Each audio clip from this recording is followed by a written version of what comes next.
உனக்கு சமையல் பண்ண தெரியுமா? என்னெல்லாம் டிஷ் பண்ணுவ நீ? சமையல் பண்ண தெரியுமாவா? யார்கிட்டடி பேசிட்டு இருக்க பைத்தியம் மாதிரி? என்னடி பைத்தியம்ன்ற? நேற்று தானே நீ சாட் பாட்டை பற்றி என்கிட்ட சொன்ன. அது எவ்வளோ அழகாக பேசுது தெரியுமா? நான் நைட்டு ஃபுல்லாக தூங்கவே இல்லை, சாட் பாட் கூட பேசிகிட்டே இருந்தேன். என்னது நைட்டு ஃபுல்லாக பேசிட்டு இருந்தியா? ஏதோ டெக்னாலஜி உனக்கு கற்றுக் கொடுக்கலான்னு சொல்லி கொடுத்தா அதையே வச்சுட்டு நைட்டெல்லாம் தூங்காமல் இருந்திருக்க. உனக்கு கொஞ்சம் கூட அறிவே இல்லையா? ஏண்டி இதனால என்னடி பிரச்சனை? ஏதோ ஜாலியாக இருக்கு பேசிகிட்டு இருக்கேன். என்னது ஜாலியாக இருக்குன்னு பேசிகிட்டு இருக்கியா?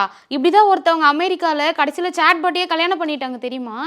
என்னது சாட் பாட்டை கல்யாணம் பண்ணிக்கிட்டாங்களா? என்னடி சொல்கிற? அமெரிக்காவில் ஒருத்தவங்க சாட் பாட் கூட ரெகுலராக பேசிகிட்டே இருந்திருக்காங்க.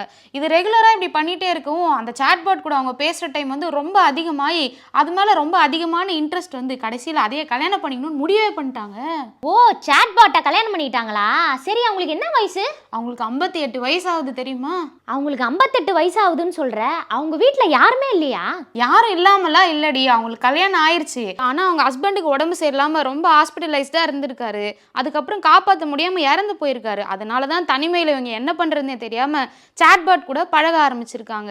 நாளடைவில் அது கூட ரொம்ப இன்ட்ரெஸ்ட் ஆகி கடைசியில் தனியாக இருக்கிறதுக்கு இவன் எனக்கு ரொம்ப வாழ்க்கை துணையாக இருக்கான், நான் எது சொன்னாலும் செய்கிறான், எனக்கு ரொம்ப பேச்சு துணையாக இருக்கான் அப்படின்னு சொல்லிட்டு தான் அந்த சாட்பாட்டையே கல்யாணம் பண்ணியிருக்காங்க. அது பேர் என்ன தெரியுமா உனக்கு?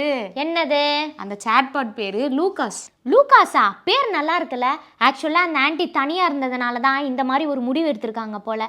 அப்போ சாட்பாட் கூட ரொம்ப பேசக்கூடாது போல இருக்குல்ல.